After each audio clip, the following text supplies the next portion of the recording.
භාග්‍යවතුන් වහන්සේ දේශනා කොට වදාළ අතිශය ආශ්චර්යමත් සූත්‍ර දේශනා මේ ත්‍රිපිටකයේ පුරාම සඳහන් වෙලා තියෙනවා. ඒ ආශ්චර්යමත් දේශනාවන් අතර එක සූත්‍රයක් අද ධර්ම මාතෘකාව හැටියට තෝරගත්තා.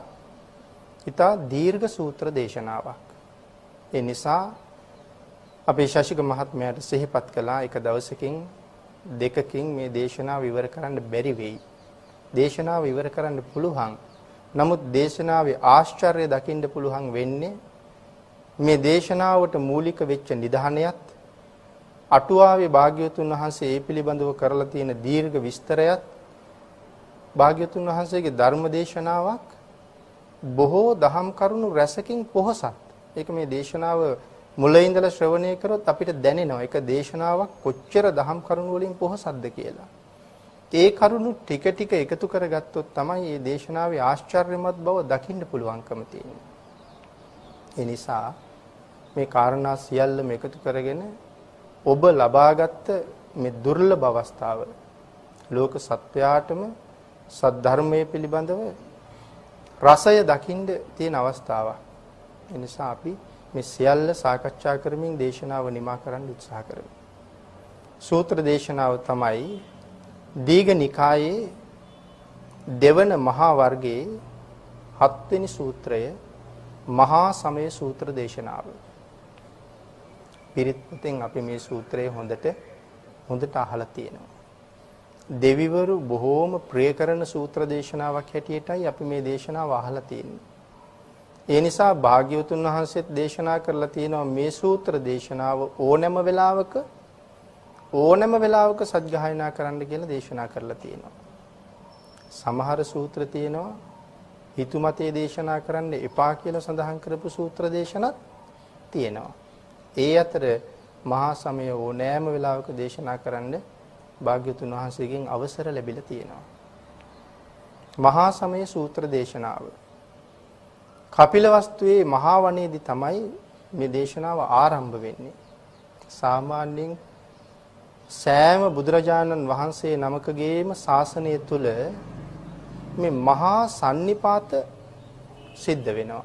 මහා සන්නිපාත කියන්නේ විශාල පිරිස් ඒකරාශී වීම විවිධ අවස්ථාවන් වල සිද්ධ වෙලා තියෙනවා. ඉතින් අපේ බුදුරජාණන් වහන්සේගේ ශාසනය තුලත් මේ මහා සන්නිපාත කීපයක්. මේ මහා සන්නිපාත කියන වචනයෙන් හඳුන්වන්නේ අපි දකින මහා කියන ප්‍රමාණය නෙමෙයි.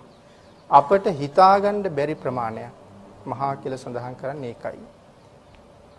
ඉතින් අපේ ශාසනයේ ඇති වෙන පළවෙනි සන්නිපාතය සිද්ධාර්ථ බෝසතාණන් වහන්සේ මව් කුස පිළිසිඳ ගන්න මොහොත. මේ මහා සන්නිපාතයක් ඇති වෙන තැන. මව් කුසෙන් බිහි වෙන මොහොත. ප්‍රථම ධර්මදේශනාව පවත්වන මොහොත. පරිනිර්වාණය සිද්ධ වෙන මොහොත. මේ මහා සන්නිපාතය ඇති වෙන අවස්ථාව. මේ සියල්ලටම වඩා මේ මහා සමයට එකතු වෙන පිරිස ඊටාම වැඩි කියලා දේශනා කරනවා. ඉතින් මේ දේශනාවේ මේ සූත්‍ර අට කතාවෙම පැහැදිලි කරනවා මෛත්‍රී බෝසතාණන් වහන්සේගේ ශාසනය සිද්ධ වෙන සන්නිපාතය කොයිතරම්ද කියලා. උන්වහන්සේගේ ශාසනයේ ප්‍රථම සන්නිපාතයේම කෝටි ලක්ෂයක් එකතු වෙනවා. මේ කෝටි ලක්ෂය එකතු වෙලා කෝටි ලක්ෂය එදා පැවිදි වෙලා මේ කෝටි ලක්ෂයම එදාම රහත් වෙනවා. මේ තමයි පළවෙනි සන්නිපාතය. දෙවෙනි සන්නිපාතය කෝටි 90000යි. තුන්වෙනි සන්නිපාතය කෝටි 80000යි. ඉතින් අපේ බුදුරජාණන් වහන්සේගේ නිත්‍ය පරිවාර හැටියට භික්ෂුන් වහන්සේලා 1250ක් පිළිබඳව සඳහන් කරනවා. ඉතින් අර වාගේ මහා සන්නිපාත උන්වහන්සේගේ ශාසනය තුල තිබුණා. ඒ සියලුම සන්නිපාත අතර සෑම බුදු කෙනෙකුගේම ශාසනයේ ඇති වෙන විශාලතම සන්නිපාතයයි මේ මහා සමය දේශනා කරන වෙලාවේ ඇති වෙන සන්නිපාතය. ඒ කියන්නේ හැම බුදු කෙනෙක්ම මහා සමය දේශනා කරනවා. ධර්මයේ සමානයිනේ. නෑ අපේ බුදු පියාණන් වහන්සේ ධර්මයේ දේශනා කරන වෙලාවට රැස් වෙන සන්නිපාතයත් අනාගතයේ මෛත්‍රී බුදු පියාණන් වහන්සේ මහා සමය දේශනා කරනකොට රැස් වෙන පිරිසත් අතීතයේ කාශ්‍යප බුදු පියාණන් වහන්සේ ඇතුළු අතීත බුදු පියාණන් වහන්සේලා මහා සමය දේශනා කරනකොට රැස් වෙන පිරිසත් සමානයි කියලා සඳහන් කරනවා. මහා සමය සමානයි. ඉතින් බුදු පියාණන් වහන්සේ වැඩ හිටපු කාලේ නම් අද ලෝකේ ජීවත් වෙනවට වඩා විශාල ජනගහනයක් හිටියා. ඒ කාරණාව ධර්මයේ තුලින්ම ඔප්පු වෙනවා. වර්තමානයේ නම් ලෝකේ සඳහන් කරන්නේ මිලියන 700ක් විතර ලෝක ජනගහනය වර්තමානයේ. අතීතයේ එක නගරයක කෝටි 18ක් ඉඳලා තියෙන නගර තියෙනවා. සවැත් නුවර කෝටි 18ක් ඉඳලා තියෙනවා. රජගහ නුවර කෝටි 18ක් ඉඳලා තියෙනවා. විශාල ජනගහනයක් අතීතයේ ජීවත් වෙලා තියෙනවා. ඉතින් මේ ජනගහනය අඩුුනේ ඇයි? එදා එච්චර ජීවත් වෙන ජනගහනය අඩ වෙනකොට අඩුුනේ ඇයි කියන කාරණාවත් භාග්‍යතුන් වහන්සේම පැහැදිලි කරලා තියෙනවා. විශේෂයෙන් මේ කාරණාව දේශනා කරනවා අංගුත්තර නිකායේ පළෝප කියන සූත්‍ර දේශනාවේ මේ ජනගහනය අඩු වෙන්න හේතු වෙන කාරණාව මොකක්ද කියලා. එකක් තමයි යුද්ධ. යුද්ධ කරලා ජනගහනය අඩු වෙලා තියෙනවා. මෙතන යුද්ධ කියලා සඳහන් කරන්නේ මේ අපි දකින යුද්ධ නෙමෙයි. අතීතයේ ඇතැම් රජවරු විශේෂයෙන් ධර්මාශෝක රජුරුවන්ගේ සීයා චන්ද්‍රගුප්ත මහ රජුරුවාගේ අය කරපු යුද්ධ හඳුන්වන්නේ ශීර්ෂ කලන්දයක් මැරුණා කියලා. ශීර්ෂ කලන්දයක්. මේ වචනේත් අපට අලුත්. නමුත් අටුවාවේ පැහැදිලි කරනවා. ශීර්ෂ කලන්දයක් මැරෙන්න ඇත්තු 10000ක් යුද පිටියේ මැරෙන්න ඕනේ. අශ්වයෝ ලක්ෂයක් යුද පිටියේ මැරෙන්න ඕනේ. යුද්ධයට අරගෙන යන රථ 50100ක් යුද පිටියේ විනාශ වෙන්න ඕනේ. මිනිස්සු කෝටි 100ක් මැරෙන්න ඕනේ. මේ පිරිස යුද පිටියේ මැරුණාම කිසි කෙනෙකුට හිතාගන්න බෑනේ මෙච්චර පිරිසක් මැරුණා කියලා. සඳහන් කරනවා මේ ප්‍රමාණය යුද පිටියේ මැරුණාම හිස නැති මල කඳක් නැගිටලා යුද්ධ භූමියේ නටනවා කියලා. මේ මල කඳ නටනවා දකින්නකොට තමයි තීරණය කරන්නේ මෙච්චර ප්‍රමාණයක් මැරුණයි කියලා. ශීර්ෂ කලන්දයක් මැරුණා කියලා දැනගන්නේ එතකොට. චන්ද්‍රගුප්ත රජුරුව එක විතරක් යුද්ධ කරලා මල කඳන් 80ක් නැටුවා කියනවා. එක රජෙක් එච්චර මිනිස්සු මැරුවා නම් තව ඒ වාගේ මහ රජවරු කොච්චර මේ වාගේ යුද්ධ වලට එළඹෙන්න ඇද්ද? එච්චර මිනිස්සු මැරුණාම එහෙමනම් අද මිනිස්සු ඉන්න බැරි බව සත්‍යයි. ඊළඟ කාරණාව සඳහන් කරනවා දුර්භික්ෂ නිසා. දුර්භික්ෂ ඇති වෙලා මිනිස්සු මැරිලා තියෙනවා. සමහර දුර්භික්ෂ හඳුන්වලා තියෙනවා සේසට්ටික කියලා. දුර්භික්ෂ හඳුන්වපු නම මෙතන සේසට්ටික කියලා කියන්නේ සුදු ඇට බවට පත් වෙනවා කියන එක. මිනිස්සු වේලිලා මැරිලා යනවා. ඒ වගේම ගස් කොළන්, ගෝයන් වාගේ දේවල් ගස් වේලිලා සුදු වෙනවා. ජලය නැතුව ගස් සුදු වෙලා මැරිලා යනවා. ඉතින් මිනිසුන්ට ආහාර නැතුව මිනිස්සුත් මැරිලා යනවා. එවන් දුර්භික්ෂ අතීතේ තිබිලා තියෙනවා සේසට්ටික කියන නමින් හඳුන්වලා තියෙනවා.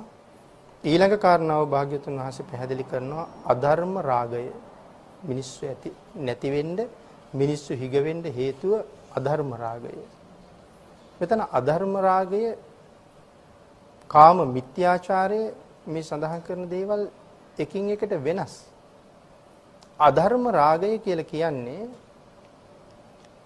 ශිෂ්‍යයා ගුරුවරයාත් එක්ක කායික සම්බන්ධතාව පවත්වනවා.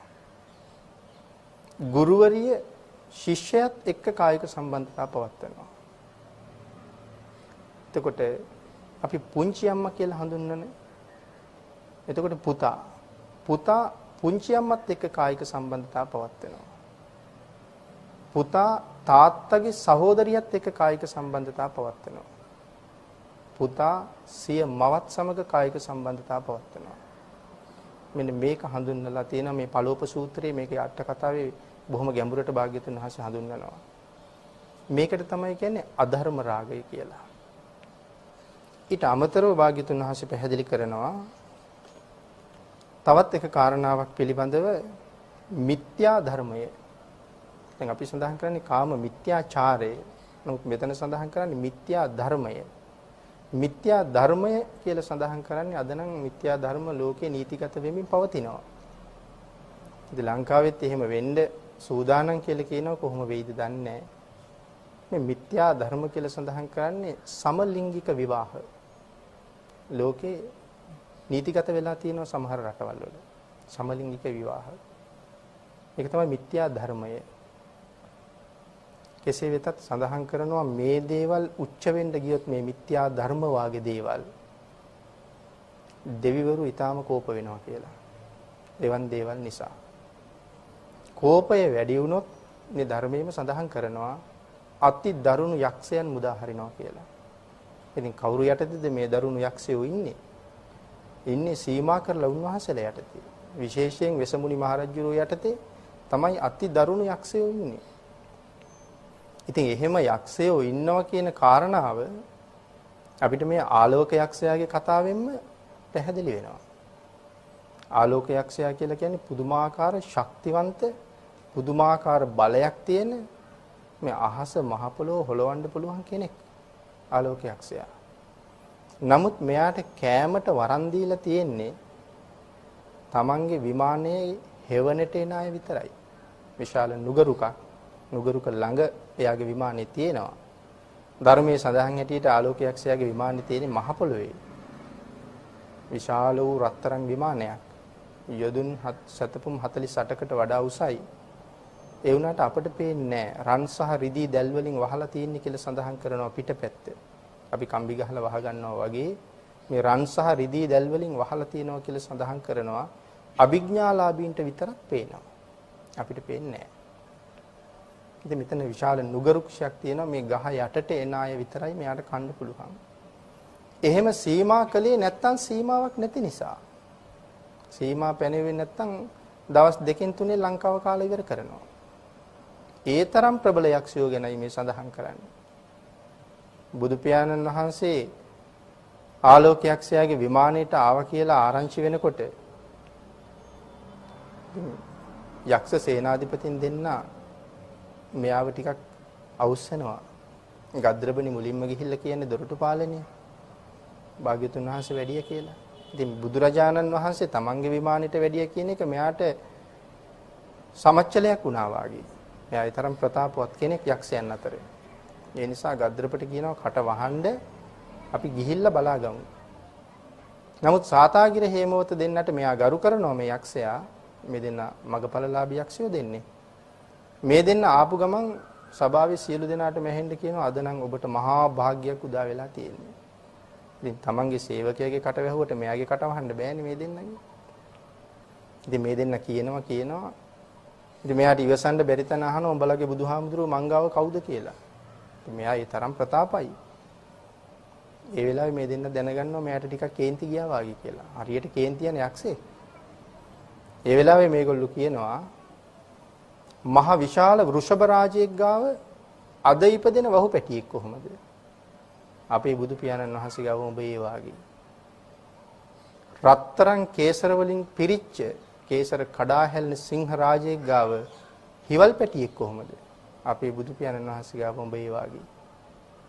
යොදුන් 150ක් විතර දිග විශාල ගුරුළු රාජයෙක් මෙවන් ගුරුළු හිටිය කියලා ධර්මයේ සඳහන් කරනවා. මෙවන් විශාල ගුරුළු රාජයෙක් ගාව ඔබ හරියට තට්ටු කැඩිච්ච කපුටෙක් වගේ. මේ වචනේ ප්‍රකාශ කරනකොට ආලෝක යක්ෂයාගේ සීමාව ඉක්මවා යනවා. සමාගමේ කටයුතු පසෙක දාලා සඳහන් කරනවා මනෝසීල කියන පර්වතයට වම් පාදයේ තියලා තවත් පර්වතයක තමයි දකුණු පාය තියන්නේ. කෛලාස කූට පර්වතය. මනෝසීලාව වමින් පාගලා දකුණු පාය තියන්නේ කෛලාස කූටයට. මේ පර්වත පාදයන් යොදුන් දහස් ගණනක් විශාලයි. ඉතින් එවන් පාදයන් දෙකක් තියෙන පර්වත දෙකක දෙපය තියන්නේ ආලෝක යක්ෂයා කොහොමද කියලා හිතන්න ඕනේ. සඳහන් කරනවා යා පය තියෙනකොටත් මනෝසීලාව පතුරු ගැලවි වැටෙනවා කියලා. පුපුරනවා මහ පර්වතයේ. ඒකෙන් සඳහන් කරන්නේ මෙයාගේ ප්‍රතාපවත් භාවය. ඉතින් මේ පර්වතයේ උඩ හිටගෙන මෙයා කෑ ගහලා කියනවා අහං ආලෝකෝ කියලා. මම තමයි ආලෝක. මේ ලෝකේ මට එහා කෙනෙක් නෑ වගේ මෙයා කෑ ගහන්නේ. හැබැයි මේ කාරණාවෙන් තව ධර්ම කාරණාවක් පැහැදිලි කරනවා. ඒක මේ නිධානයේට සම්බන්ධ නැති වුණත් සඳහන් කරපු නිසා සඳහන් කරමු මේ දඹදිවටම ඇහිච්ච හඬවල් 4ක් ලෝකේ තිබිලා තියෙනවා. මුළු දඹදිවටම ඇහෙන හඬවල් 4යි. පළවෙනි එක තමයි කාශ්‍යප බුදු පියාණන් වහන්සේගේ ශාසනයේ අවසාන කාලේ ශාසනය විනාශ වෙනවා වැඩි. සක්දෙවිඳුට මේක ඉවසන්න බෑ. ඒ නිසා විශ්වකර්ම දිව්‍ය පුත්‍රයා සුනකෙක් බවට පත් කරනවා. සුනකෙක් හැටියට වෙස් ගන්නවල මේ සුනකයා කෑ ගහනවා ශාසනය විනාශ කරන දුස්සීල භික්ෂූන්, දුස්සීල භික්ෂුණීන්, දුස්සීල උපාසකයන්, දුස්සීල උපාසිකාවන් මං කනවා කියලා කෑ ගහනවා. ඒ හඬ මුළු දඹදිවටම ඇහුණ කියලා සඳහන් කරනවා. දෙවෙනි හඬ කෝරව්‍ය මේක සඳහන් කරන විදුර ජාතකයේ. පූර්ණක කියන යක්ෂ සේනාධිපතියා කෝරව්‍ය රජුරුවත් එක්ක දාදු ක්‍රීඩා කරලා රජුරුව පරද්දනවා. රජුරුව පරද්දලා මෙයා කෑ ගහලා අත්පුඩි ගහලා hina වෙනවා මම දිනුවා කියලා. ඒක මුළු දඹදිවටම ඇහෙනවා. තුන්වෙනි හඬ අපේ බෝසතාණන් වහන්සේමයි කුස රජුරුව. කුස රජුරුව විවාහ වෙන්න අකමැති. නමුත් පස්සේ එයාට විවාහ වෙන්න සිද්ධ වෙනවා. මව්පියන්ගේ ඉල්ලීම නිසා. විවාහ වෙන්න තීරණය කළාම පබාවතිය එක්කනේ විවාහ වෙන්න වෙන්නේ. ඉතින් මේ පබාවතිය හොයාගෙන තව බොහෝ අය එනවා. නමුත් පබාවති රජුට තීරණය වෙච්ච බව දැනගෙන රජවරු 7 දෙනෙක් කුස රජුරුත් එක්ක යුද්ධෙට එනවා. එක රජ කෙනෙක් කෝටිය ගානේ සෙනග අරන් එනවා. එතකොට කුස රජුරුත් එක්ක යුද්ධ කරන්න කෝටි 7ක් මේ වෙනකොට ඇවිල්ලා ඉන්නවා යුද බිමට. ඉතින් අච්චර යුද්ධ කෙරුණා නම් ඉතින් කෝටි 7කට රැස් වෙන්න පුළුවන් යුද බිමි සාමාන්‍ය දේවල්. යුද පිටියට ඇවිල්ලා කුස රජුරවන්ට පණිවිඩය වෙනවා මහලුකු කුස අපි යුද්ධයට ආව එන්න කියලා. ඉතින් එකපාරම කුස රජුරු කොහොමද මේ කෝටි 7ක් එක්ක යුද්ධ කරන්න සේනාවක් සංවිධානය කරන්නේ? හැබැයි ඉතින් එහෙම හිතෙන්නේ අපට. කුස රජුරු මේ කෝටි 7 එක්ක යුද්ධ කරන්න දෙන්නේ තනියම. තමන්ගේ ඇතාගේ පිටියේ යුද්ධ භූමියට ඇවිල්ලා ඇතාගේ පිට උඩ ඉඳලා කියනවා අහං සීහස්සර කුස රාජා මට තමයි සිංහ සේනාධිපති කුස කියලා කියන්නේ. අර ආපු කෝටි 7ක් සෙනග යුද්ධයක් නෑ හිස් ලූලු වත දීව කියලා සඳහන් කරනවා. ඉතින් මේ හඬ දඹදිවට මෙහිච්ච තව හඬ. අනික තමයි ආලෝක යක්ෂයා මේ කෛලාස කූටේ උඩ ඉඳලා අහං ආලෝකෝ කියලා කෑ ගහනවා. ඒ හඬ දඹදිවටම ඇහෙනවා.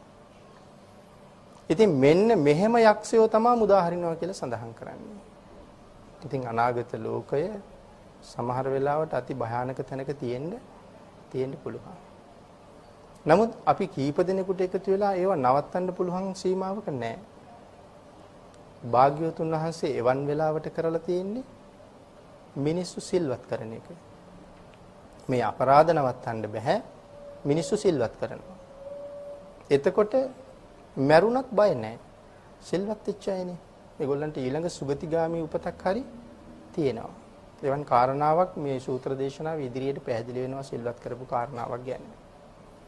එවනම් මේ වාගේ දරුණු යක්ෂයන් මේ අධර්ම රාගය, අධර්ම මිත්‍යාව ලෝකෙ වැඩි වෙන්න සිද්ධ වෙන්න පුළුවන් දරුණු යක්ෂයන් මුදා හරින්න පුළුවන් කියලා ධර්මයේම සඳහන් කරනවා. එවන් යක්ෂයෝ ඕන තරම් ඉන්නවා.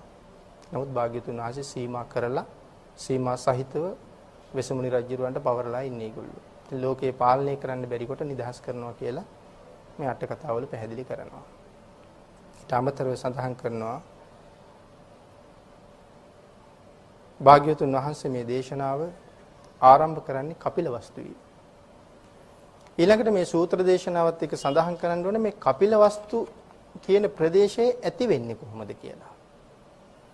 කපිලවස්තුවේ තමයි ශාක්‍යෝ බිහි වෙන්නේ. මහා සම්මත රාජ පරම්පරාවේ තමයි මේ ශාක්‍ය රාජවංශයේ ඇති වෙන්නේ. මහා සම්මත රාජ පරම්පරාවේ ඔක්කාක කියන රජෙක් පහළ වෙනවා. ඔක්කාක රජුරුවන්ගේ පළවෙනි බිසව අකාලේ මැරෙනවා. ඇයට ඉන්නවා දරුවෝ 9ක්. දූවරු 5යි පුතාලා 4යි. මව මැරිලා ගියාට පස්සේ රජෙක්ට තව බිසවක් කොහොමත් ඉන්නවා. රජුරෝ කල්පනා කරනවා මහදේවියගේ දරුවන්ට පස්සේ කාලේ කරදර ඇති වෙන්න පුළුවන්. ඒ නිසා මේගොල්ලන්ට වෙනම රාජ්‍යයක් හදාගන්න අවසර ලැබලා දුන්නොත් ඒගොල්ලෝ වෙනම සැපසහගතව ජීවත් වෙයි. දරුවෝ 9 දෙනාටම කතා කරලා මේ කාරණාව කියහම ඒගොල්ලෝ හරි සතුටින් ඒක බාර ගන්නවා.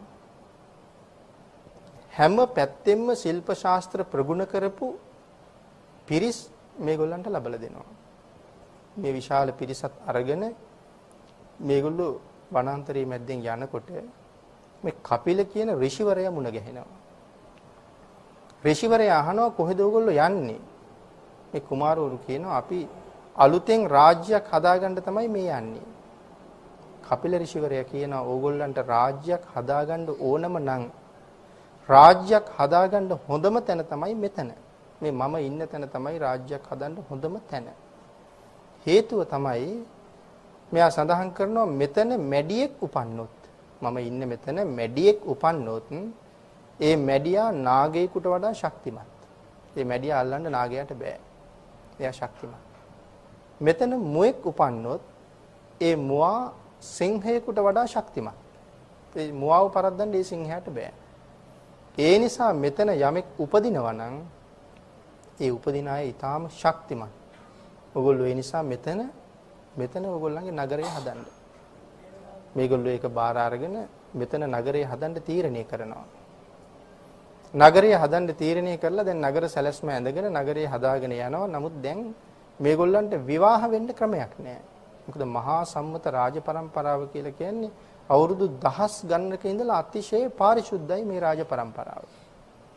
ඒ නිසා වෙනදා තමන් විවාහ වෙන කුල ප්‍රවේණි හොයාගෙන ආපහු යන්න බෑ. නමුත් ඒගොල්ලුන්ට විවාහයක් වුණ නැත්නම් මේ නගරේ වැඩෙන ක්‍රමයක් නැහැ. නමුත් પરම්පරාවට හරි ආදරෙයි. ඒ නිසා මේගොල්ලෝ තීරණය කරනවා අපි සහෝදරයෝයි සහෝදරියෝයි විවාහ වෙමු කියලා. එතකොට කුල પરම්පරාව අපිරිසිදු වෙන්නේ නැහැ.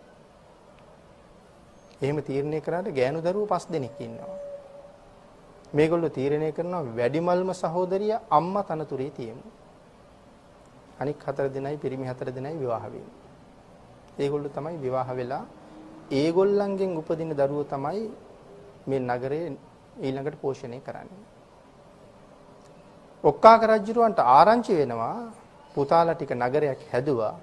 රාජ પરම්පරාව අපිරිසිදු කෙරුවේ නැහැ. ඒගොල්ලෝ මේ විදිහට විවාහ වුණා. රජුරවන්ට හරි සතුටක් දැනුණා પરම්පරාව අපිරිසිදු කෙරුවේ නැහැ. සක්කා වතබෝ කුමාරෝ සක්‍යා වතබෝ කුමාරෝ කියලා වචනයක් පිට වෙනවා. අපි බෝසතාණන් වහන්සේගේ ශ්‍රී මුඛ ධාතුවිනුත් පිට වුණානේ. රාහුලෝ ජාතෝ බන්ධනං ජාතා. ඒ වගේ මේගොල්ලෝ પરම්පරාව අපිරිසිදු කෙරුවේ නැහැ කියලා දැනෙනකොටම සක්‍යා වතබෝ කුමාරෝ මේ කුමාරවරු ඊටාම දක්ෂයි. සක්‍යා කියලා කියන්නේ ඒකයි. ඊටාම දක්ෂයි මේ කුමාරවරු. එහෙමනම් ශාක්‍ය කියලා කියන්නේ දක්ෂයන්ට. ඒ දක්ෂ බවත් ඉදිරියේදී අනාවරණය වෙනවා කොයිතරම් දක්ෂද කියලා. ඒ සක්‍යා වතබෝ කුමාරෝ කියපු නිසා මේගොල්ලන්ට ශාක්‍ය කියන නම එකතු වෙනවා. දැන් අර වැඩිමහල් අම්මා තනතුරේ තියාපු සහෝදරියට කාලයක් යනකොට හැමේ හැදෙනවා කුෂ්ඨ රෝගයක්. ඉතින් මේ කුෂ්ඨ රෝගේ හැදුනොත් ඒක අන් අයට බෝ වෙන නිසා ඒ අය කරලා තියෙන්නේ ඇය ගෙනහිල්ලා නැත්නම් රෝගය හැදුන කෙනා වනාන්තරයේ ඈත තැනක ගෙනහිල්ලා සියලු ආරක්ෂා විධිවිධාන ඇතුව නමුත් ඒ ආරක්ෂා හදන්නේ මිනිස්සු නැතුව සහිතව තැනක නතර කරනවා. ඒ නිසා වැඩිමහල් සහෝදරිය කැලෑවේ ඈතට ගෙනහිල්ලා ආහාර පාන වලින් සන්තරපණය කරලා නවත්තනවා. ඉතින් මේ කැලෑවේ ඉන්නවා තනියම හැසිරෙන රජෙක්. මේ රජුරුව මේ ප්‍රදේශයේ ඇවිදිනකොට රජුරුවන්ට තේරෙනවා මෙතන මිනිස්සෙක් ඉන්නවා. තව ටිකක් හොයලා බලනකොට රජුරුවන්ට දැනෙනවා මෙතන කාන්තාවක් ඉන්නවා කියලා. ඒ වෙලාවේ රජුරුව කතා කරනවා. ඊට පස්සේ ඇයත් කතා කරනවා. ඇය එක්ක කතා කරනකොට ඇය කියනවා මට එළියට එන්න බෑ. මම මේ වගේ කුෂ්ඨ රෝගයකින් පෙළෙනවා. ඒ නිසා මම එළියට එන්නේ නැහැ. රජුරුව කියනවා ඔය කුෂ්ඨ රෝගේ මටත් තිබුණා. ඔය කුෂ්ඨ රෝගේ හැදුන නිසා තමයි මමත් කැලේට වෙලා ඉන්නේ. හැබැයි එක්තරා කෝලිය වෘක්ෂයක් ආශ්‍රය කරගෙන තමයි මම ජීවත් වුනේ.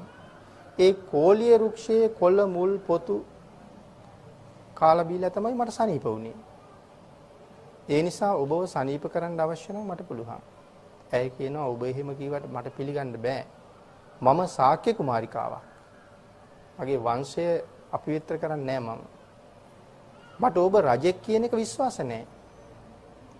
කියලා මේ කුමාරිකාව රහස් වචන කීපයක් පිට කරනවා. දැන් හමුදාවකක් තියෙනවා රහස් වචන. රජවරු අතරක් තියෙනවා රහස් වචන.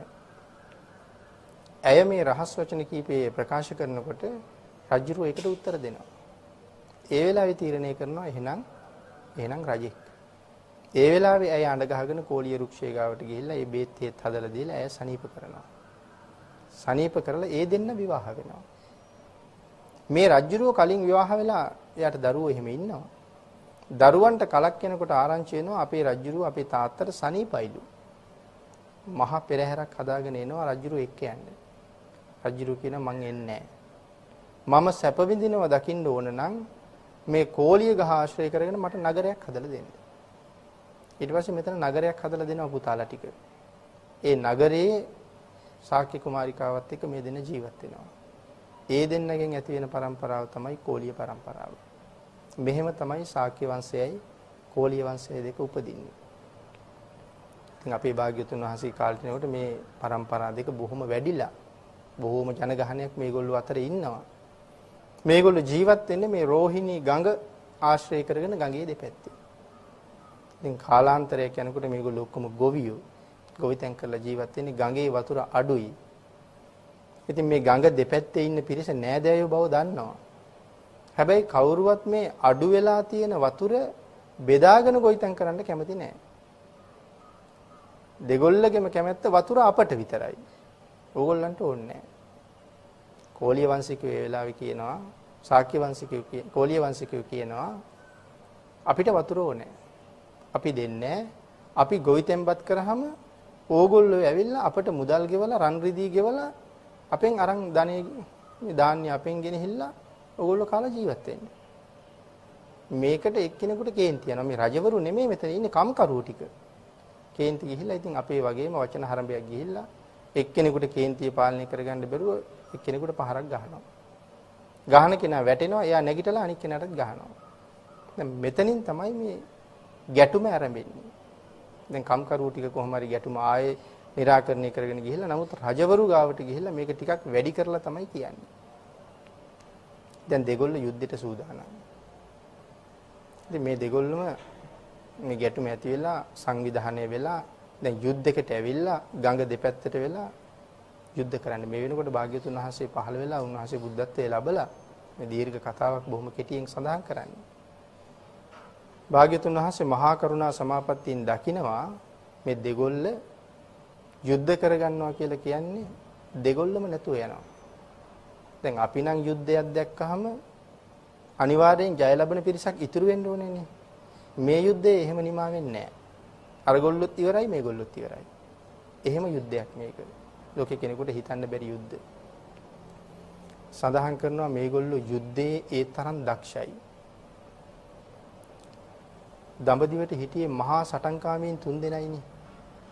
එක්කෙනෙක් කොසල් රජු. අනිත් එක්කෙනා මහාලි ලිච්ඡවි රජෙක්. අනිත් එක්කෙනා තමයි අපි හැමෝම දන්න බන්දුල මල්ල. මේ තමයි දඹදිව හිටපු මහා සටන්කාමීන් 3 දෙනා. මේ 3 දෙනා ඉස්මතු වෙලා පේන්නේ අරගොල්ලෝ සටන් කරන්නේ නැති හින්දා. නැත්තම් ලෝකේ පහළ වෙච්ච අතිවිශිෂ්ටම සටන්කාමීන් තමයි මේ ශාක්‍ය වංශයේ කෝලිය වංශිකයෝයි. නමුත් මේ දෙගොල්ල ප්‍රාණඝාත කරන්නේ නැහැ. හැබැයි ඒක තීරණය වෙන්නේ පස්සේ. අර වෙලාවේ ප්‍රාණඝාත කරන්න ලෑස්ති වෙනවා. මේ ප්‍රාණඝාත කරන්නේ නැහැ කියන තීරණය ආයෙ පස්සේ එන්නේ. මේගොල්ලෝ ඒ තරම් දක්ෂයි. ඉතින් සඳහන් කරනවා මේ අටුවාවේ එහෙම ශාක්‍ය රජ කෙනෙක් කෝලිය රජ කෙනෙක් යුද්ධයට අවතීර්ණ වුණාම පිටේ එල්ලලා තියෙන කූඩෙට එකපාර ඊතල දහස් ගාණක් දානවා. දුන්නින්නේ විදගන්නේ. මේ අත දුනු කූඩෙන් දුන්නක් ඊතලයක් ගන්නවත් දුන්නට තියලා මුදා හරිනවත් මේ අත යනවා එනවා පේන්නේ නැහැ කියලා සඳහන් කරන්නේ.